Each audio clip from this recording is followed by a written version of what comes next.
Yo, welcome to Sig Slayers, the comic interview show, period.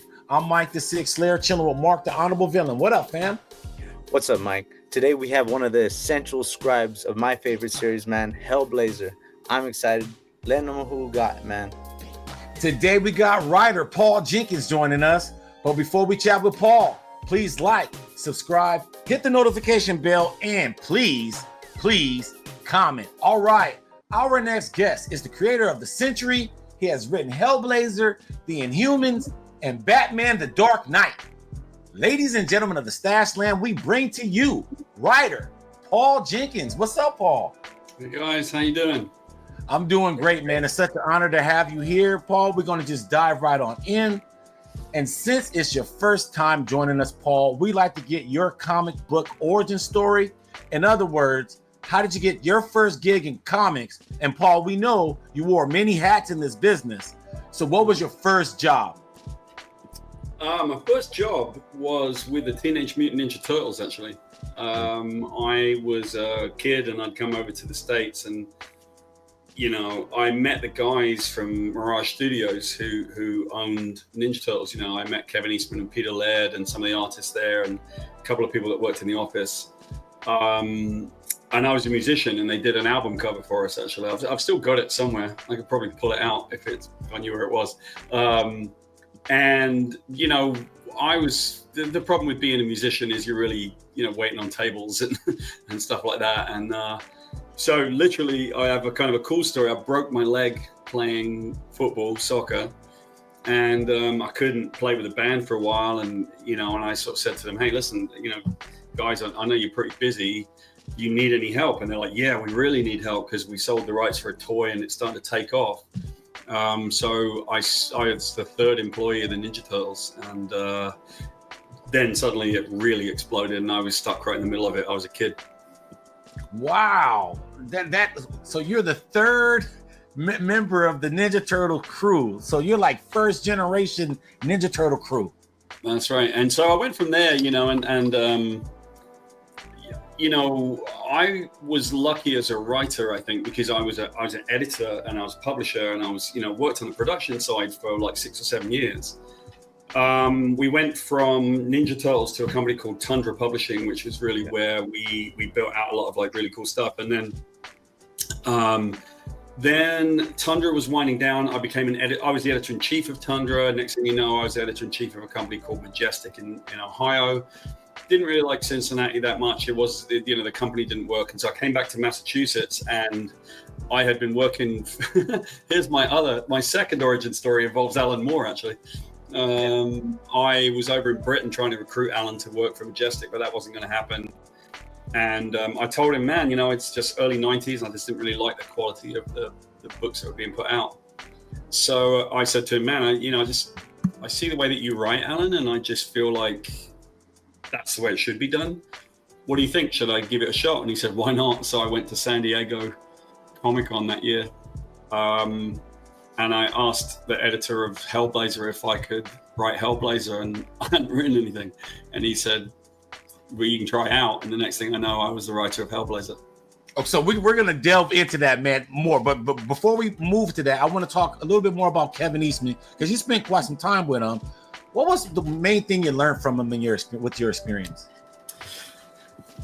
So it's interesting that I could learn good and bad things from Kevin, not because Kevin never did anything bad, but we definitely had some challenges in publishing, right? I learned from Kevin that people should own and operate their own materials. I think that there's a place and a time for working for a company like Marvel or DC, right? And, you know, it's helpful to you and you can earn some money, but primarily it brings your name up. But that, you know, fundamentally at the heart of it, like creators are, you know, I've spent my entire career mentoring and helping to improve creators' places in the various industries, right? So the positive was that Kevin was incredibly generous. Overly generous, and the negative was that Kevin was incredibly generous and overly generous. It's the same thing, because he was really good to creators. He really helped them out, but you know, a lot of creators took advantage of it. But I was there when the Creators Bill of Rights was written and when it came into being. So I feel like Kevin and I still are very, very close friends. I just talked to him the other day. He's one of the best human beings I know, and I'm really grateful to him and Pete Laird as well for giving me a chance in a business when they shouldn't have given it to a kid. They shouldn't have done so, but they did anyway. And then I tried to make the best of it. Well, you said that Hellblazer was pretty much your first gig in writing, and yet you still went for a 40-issue run. What do you think gave you that mojo to tell that story with John Constantine for 5 years?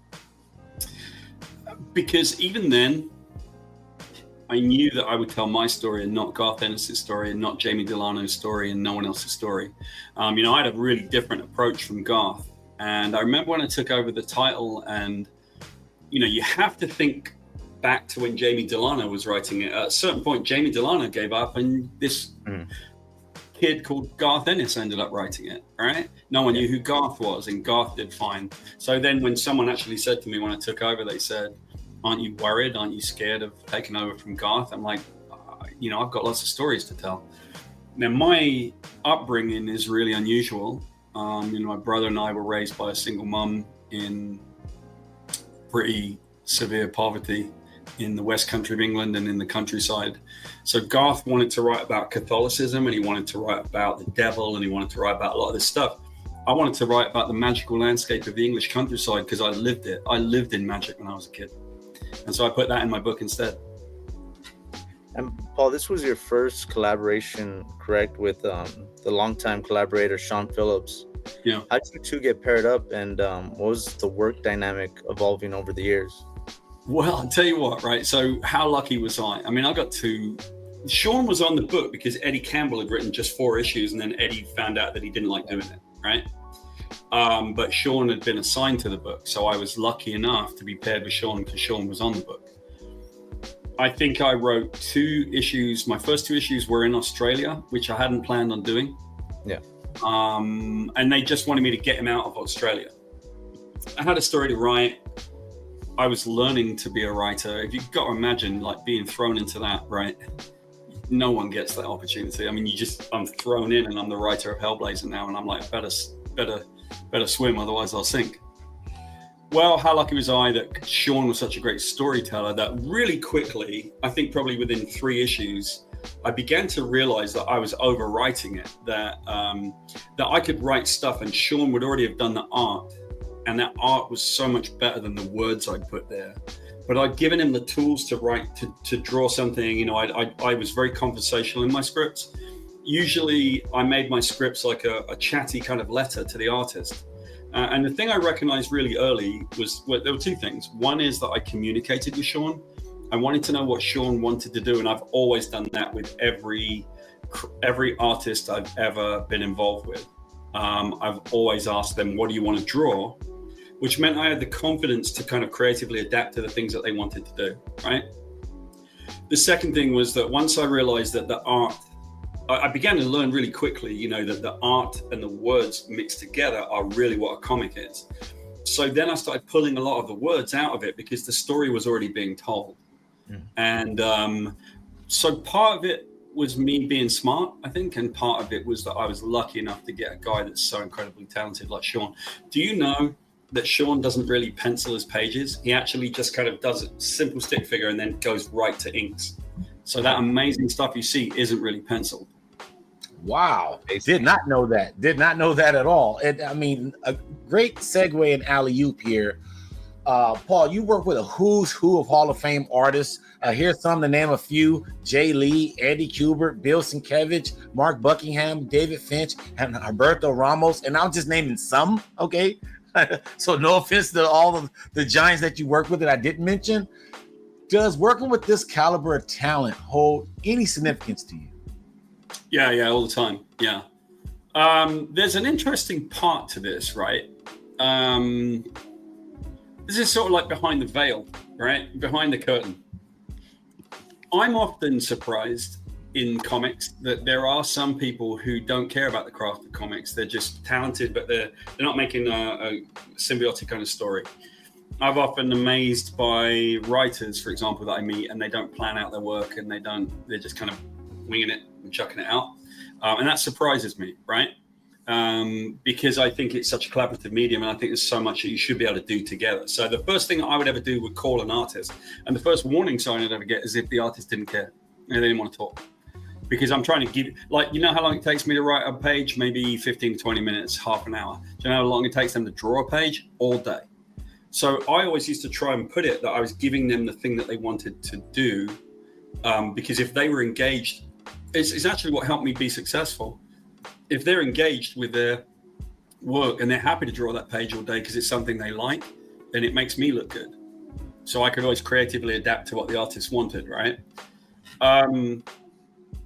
When you look at those artists, when you look at some of those artists, like the one that you missed out to me, even though you've put some great people in there, and Sean and, you know, Bill Sienkiewicz, tremendous to work with him. The one that you missed is Ramon Bucks. Probably one of my favorite artists to work with. I did Generation M with him, and then we did Civil War together, right? Ramon is, and we also did a really cool little book called Fiction Squad, which is like one of my favorite books. Ramon is so talented that he wakes up and he does a couple of pages sometimes before lunch. And what you see, this incredible work, and he's so versatile. He can do cartooning, he can do a full page, he can do Batman, and then he can just switch styles and do something else. So when you're around people that are that good, you better be good yourself. You know, you better be catching up. Beautiful, beautiful. Paul, we want to talk about your accolades. You won the Eisner for Best New Series in 1999 for the Inhumans on the Marvel Knights imprint. During that conception phase, what kind of conversations were you having with Jimmy Palmiotti and Joe Quesada about the Inhumans? You're going to be surprised. Well, I've spoken pretty much about this and pretty famously. Yeah. So I'm not a massive fan of comics, and I don't want that to be taken the wrong way. I didn't know much about comics. I didn't grow up with them because I didn't have any money. So I think that as a child, I think I had a few British comics. My brother and I had these coveted EC reprints, like the old Uncanny Tales and Tales to Astonish, and, you know, Amazing Fantasy and that. Not Amazing Fantasy, actually, that's Spider-Man. It was like the old EC ones, right? So some of them were horror comics, some of them were like science fiction comics. Yeah. And they left a mark because we didn't have any comics, we didn't have any money. I think we probably had 2 American comics. I remember one of them had the Hulk in it and the Thing, and another one had like a reprint of like a Spider-Man comic and some Daredevil in it. So I didn't know anything. I was really raised on British comics like 2000 AD when I could finally afford to buy some. When you come to America, like the one reason why I think British authors have a decent time with American is that we're not like worried about it. So when I got Inhumans, Jay called me up and said, "What do you want to, do you want to do Inhumans?" I said, "Yeah, sounds great. Who are they? Never heard of them." And so they sent me a couple of Jack Kirby comics. There were 2 5-page comics. And I literally said to the editors, "Please don't send me anything else. I get it. I know what I want to write. This is a metaphor for America." The king, for example, and I think we see this in modern day politics, right? The king Black Bolt he can't speak, because if he does, everything blows up. And so it was a metaphor to me of like why you'd have a constitutional crisis if the king of England suddenly spoke his mind.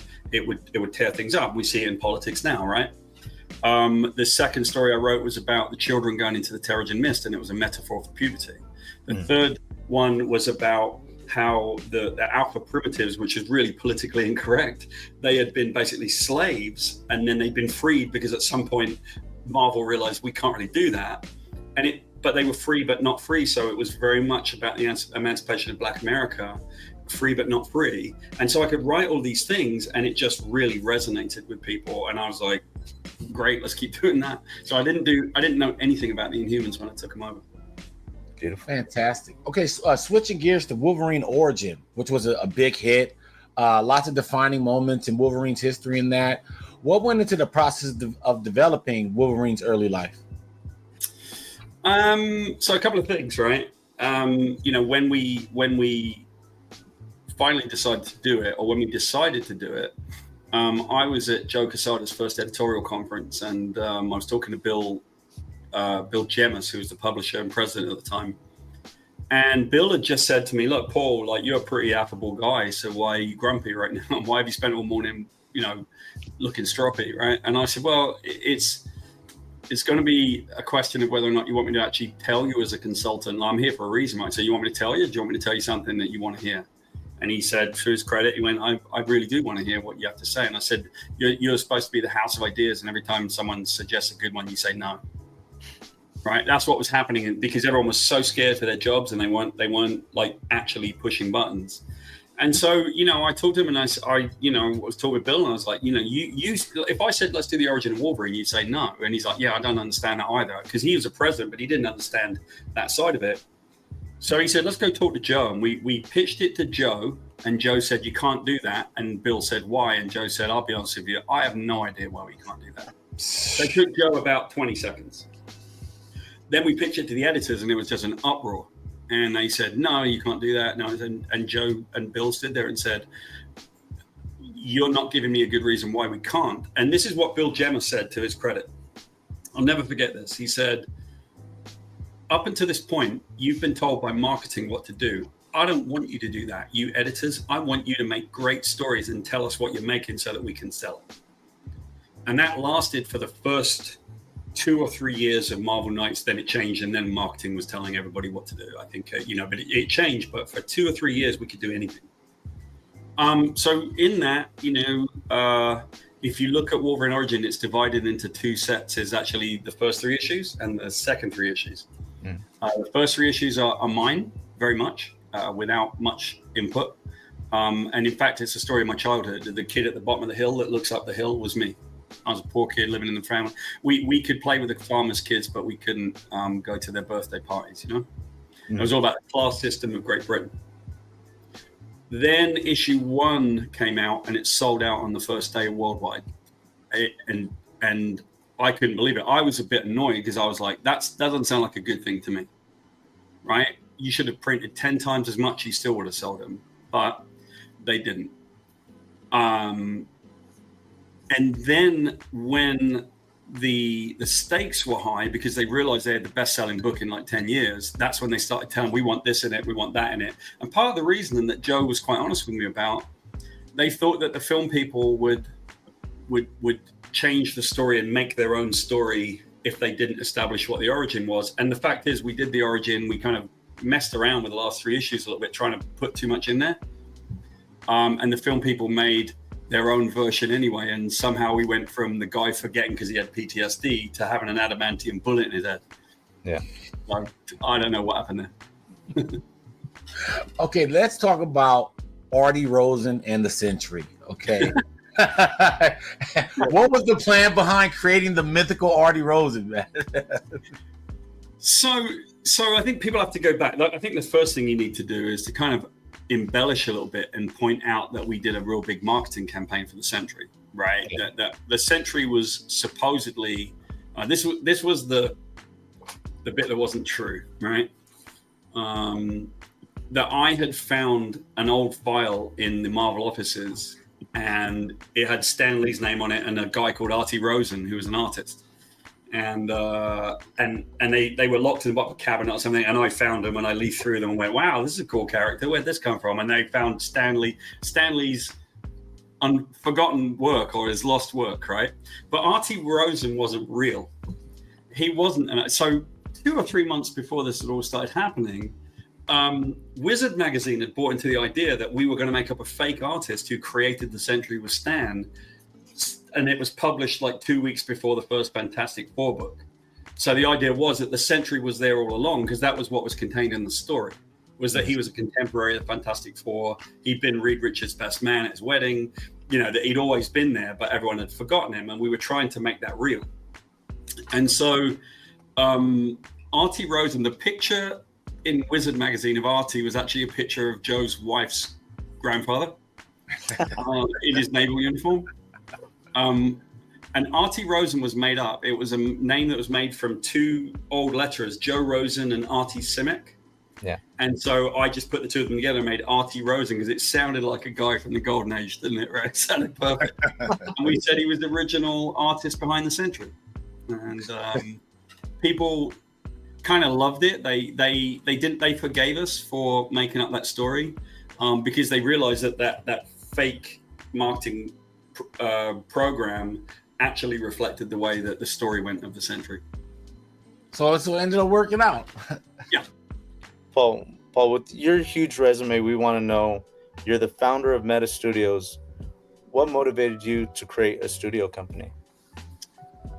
Well, so I can tell you where it came about. I was in 2013, 2014. I was asked to come into a studio in Norcross in Georgia, where I live. So it's north of Atlanta. And they had sort of seen what I did, and they were surprised that I wasn't living in LA. Because I work across different media, right? I don't just do comics, I do film, I do television, I do animation, I do a lot of video game work. I've done 6 platinum selling video games. I really like new and emerging media, which I'm going to kind of talk about for 1 second in a minute, because there's always this thing I want to do to kind of like educate people about what new and emerging media does. Yeah. But basically, I met the governor of Georgia, or I should say I did a panel and basically there was someone that came from LA, and they were trying to tell the rest of us on the panel that basically, we were talking about the brain drain. And I'm quoting here, the woman who came from LA says, what you need to do with your young people is send them to us in LA so they can have their hearts broken and their dreams crushed. And if they are still standing after 5 years, that's when I consider them realistically employable. And I gave her a two-word answer, and the second word was off. You are joking, lady. So I suddenly go, like, this is not a pleasant sight to have a British guy suddenly go full on Oprah Winfrey at someone. Let me tell you something, honey. It was no good. But anyway, so I yelled at her, and I basically said, you're where films go to die. We make films in Georgia. Like, you don't come to me and tell me, because I've always been a creator advocate, right? You're not going to walk into my state where I live and tell me what we should be doing to be as dysfunctional as you are, right? That's kind of why I was annoyed with it. I was genuinely upset. Right at the end of it, this lady comes up and she said, my dad would love to hear that. And I said, sounds great. And she said, no, my dad's the governor of Georgia. And it was kind of like meeting the Queen. And I said, I'm really sorry for swearing. So I go to meet him, and he had me chair an advisory committee on digital interactive and independent filmmaking, but it was largely about trying to give him advice on how the tax credits work. So Marvel have not only made a lot of money out of me with different projects I've done, I've actually helped Marvel save a lot of money with the tax credits in Georgia. And so at that time, I was like, we need to build stuff here in Georgia. Like, you don't do tax credits unless you're going to build your capabilities. Meta Studios, we predated Meta, the company with Zuckerberg, by about 6 years. And Meta is an acronym. It stands for Media, Education, Technology, and Advancement. Media is what I do. Education is what I really care about. Technology is because I work in new technologies as well, and it's what gives us an edge. And advancement is all about like moving creators forward, which unfortunately I just can't get out of my life. It's in my DNA. What am I going to do, right? So to speak to that really quickly, the technology side, I think this is the bit where people don't understand, right? If I say to you, I'm about to make your eyes roll, right?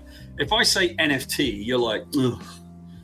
If I say AI, you're like, yeah, stupid, they're stealing people. And I'm like, no, neither of those things are actually true. You don't need to be angry at NFTs, because NFTs are a technology, right? They're literally a thing that help you do a thing. What you should be angry at is crypto bros that ripped you off, right? You don't need to be angry at AI, because AI is a useful tool that we can use to make things better and more streamlined if we get it right. You need to be angry at the companies that steal from creators and scrape their work and then publish it illegally. So that's kind of like an important thing to me, is that like we need to re-educate everybody. We need to re-educate the Web3 kind of crypto crowd, and we need to re-educate the main crowd to say all of these technologies are useful, but you have to bring good practices to them. Like, you can't just make NFTs and not make a story in something that's really, really useful and important. And that's what they were doing. They were just basically putting glorified JPEGs up, telling everybody, give us all your crypto, and then saying, we promise we're going to make a project. Half the time they would call me and say, we just raised like $5 million. We don't know what to do. Can you make us a project? That's stupid, right? That's cheating. And so to me, what's most important is that people understand that technology in storytelling is something that you see all the time. Do you remember The Matrix, right? When they did that shot where everybody bullet time and they all fall backwards? That's just using new technologies and a bit of imagination to make that shot. We use new technologies in storytelling all the time, and we should continue to do it and not shy away from it. Great, man. I love that. Glorified JPEGs, man. I love it. You've been a part of, you mentioned it earlier, you've been a part of multiple video game projects such as The Darkness, God of War, Incredible Hulk, Ultimate Destruction. Is there a difference in process between scripting video games versus comics? Yeah, well, incredibly so, right? What's the best way of putting it? One way of putting it, let's actually compare video games to films, right? If I do a trailer of a movie, I'm going to use The Darkness because I think that was one of the most innovative games. Like Darkness, what most people don't know is it's one of the most copied, emulated video games in the business. Anyone that knows how to make a game, when they wanted to learn how to make a story, they looked at The Darkness because what we did there innovated more than anybody else had innovated. And I'd already been on the ground floor doing innovations in storytelling, because if you go back to the mid-90s, there was the Legacy of Kain series, and I did Soul Reaver with Amy Hennig. So I came out of Soul Reaver and did a lot of story-based games, and I wanted to innovate in storytelling by basically using the form, which is video games, and telling stories. Mid to early 90s, the industry didn't think it could tell stories. It kind of almost said, I can't tell stories, right? Which is silly, because of course you can tell a story. So Amy went on to be the creative director of Naughty Dog, right? They did Last of Us, they did Uncharted. Yeah. Right, and so I went on to do Darkness. And what was so innovative, imagine there's a trailer and you're Jackie Estacado mobster. Well, when you see the trailer for the movie of that, it says Brad Pitt is Jackie Estacado mobster. Yeah. When you see the video game trailer, it doesn't say Brad Pitt is that, it says you are. Now you got to look at it differently. Well, what if you're a girl? What if you're 7 years old? What if you're a different ethnic background? You still have to think that you are Jackie Estacado, who's an Italian dude with demon tentacles on his back. And so what we did as an innovation in storytelling, one of the most important parts in that story was that you needed to fall in love with the girl. And the reason we wanted you to fall in love with her is once you've fallen in love with her, no matter who you are, right? 10 minutes after you fall in love with her, we kill her. And you're so angry that you have a fictional justification for wanting to kill the bad guys. So what we did was, here's an example. It's probably my favorite example. You go into her apartment, and in the old days, and I thought the laziest way of doing it, you would come in and she'd say something, and then you get like what they call a dialogue tree, 1, 2, 3, 4 answers that you can choose from, right? What we did was give you an emotional choice. You only get 2 buttons, and it says either lie to her or tell her the truth. And what happens is that you have to kind of think, oh man, what decision do I want to make? So it brings an emotional reaction from the player. So you go through all of these, and then you get one last thing, and she says to you, Jackie, is there something you're not telling me? And you get 1 button only, and it says, tell her that you love her. And you don't know what to do, so you press the button, and your character says, no, I don't know, I got nothing. And you feel bad that you didn't tell her that you love her. Then we gamified falling in love. You have to sit on a sofa, and if you really want all of the experience points and so on, if you want to basically score everything, you have to watch To Kill a Mockingbird all the way through on the sofa with her. And every so often she kisses you and you hang out. And that means that you kind of gamify falling in love. And when she dies a little bit later, you're really genuinely upset. So we changed the way that people felt, because we understood the form, that it was you in the privacy of your house, in the darkness, maybe playing the darkness and thinking that you are that person. And that's the big innovation that I think that we brought to it. Paul, this has been wonderful. We're on our very last question. Is there something that we haven't talked about that you want the fans to know about? Any upcoming projects, any upcoming appearances, any stories you want to tell? Yeah, I mean, I think the main thing is that people look out for what we do with Meta. You know, we have a couple of projects that we're really going to push. I won't say them yet because it's just a little bit premature. But the big thing that people need to understand is that we're in this really weird twilight zone right now. how is it that Marvel just scored one of their highest scoring movies that had the Sentry in it, Thunderbolts? Right? I worked on the film a little bit. Jake Schreier, the director, really knew his stuff, and he made an amazing story. So you did all of that, and it was one of the lowest grossing Marvel movies, right? Like, why? Yes, it's superhero fatigue, but we're in a weird moment, right, with entertainment. People don't know what to do. The film and television business is in a bit of a crisis. Gaming seems to be changing. It's almost like people will spend a lot more time, understandably, on like YouTube and TikTok and all that kind of stuff. But there has to be a way that we can keep all of this together, because and so what I want to do is to bring all creators together to get them to understand that you can't just constantly build for the big publishers. You can do so, but it can't just be for the big publishers. It has to be guys like you know, that are making a channel, and it has to be a connection to like smaller video games and mobile games, and there should be cross media. Cross media, to me, I'm one of the few people in the world that actually does it, right? I do films, animation, comic, television. I do all of those things, and I can build projects that start at the middle and spoke outwards. So here's the trick, right? The bit in the middle, the hub, that's not the IP. It's not the story. It's not the Teenage Mutant Ninja Turtles that spokes out into all these things. It's the creators in the middle that have the capability of making all those things that spoke out. Mm-hmm. And that's the thing that I think sets us apart at Meta. Fantastic, Paul. What a wonderful interview. You always have a home here on the Sig Slayers station. We definitely want to have you back, man. This was fantastic. I had a great time. Okay. Thank you, guys. I really appreciate you having me on. Well, that's all for our show. If you like what you see, please subscribe and hit the like button. This is Sig Slayers. I'm Mike, speaking for Mark and Paul Jenkins. We are out. Peace. Sig Slayers.